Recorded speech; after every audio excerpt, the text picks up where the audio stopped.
असबरु मांगी चरण गई रहु, ये मस्तु करुणा निधि कहयु। अब तुम मम अनुशासन मानी, बसऊं जाय सुरपति रजधानी। ऐसा वर मांगकर राजा भगवान के चरण पकड़े रह गए।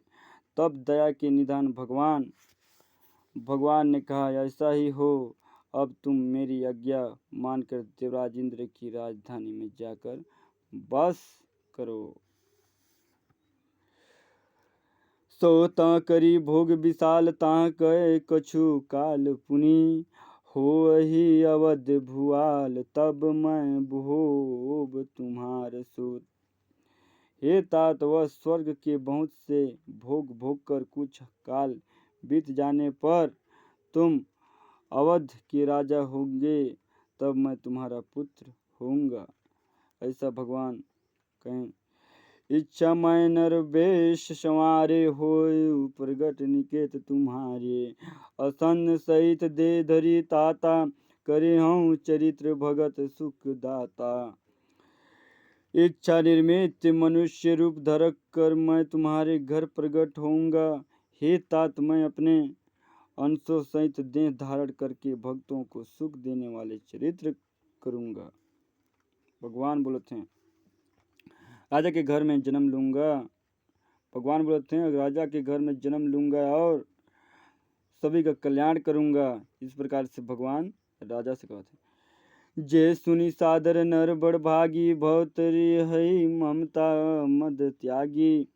आदि शक्ति जे ही जग उपजाया, सो अवतरी मोरी माया। अर्थ में क्या बोलते हैं?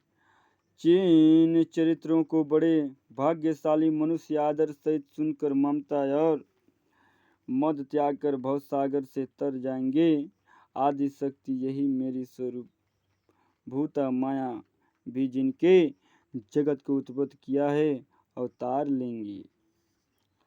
फिर क्या बोल रहे हैं? पूर्व में अभिलाषा तुम्हारा, सत्य सत्य पन सत्य हमारा।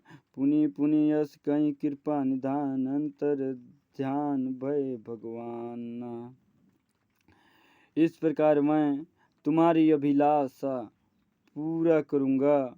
मेरा प्रण सत्य है, सत्य है, सत्य है। कृपया निधान भगवान बार बार ऐसा कहकर अंतर ध्यान हो गए।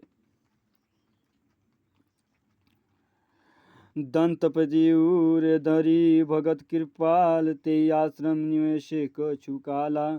समय पाई तनु तजियन आशा, जाई किन्हीं अमरावती बासा।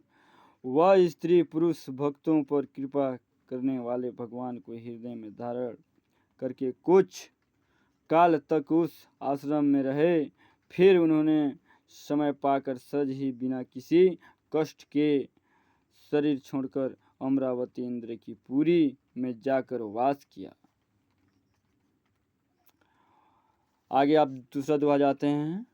बोल लखन सीतापति श्री रामचंद्र की जय।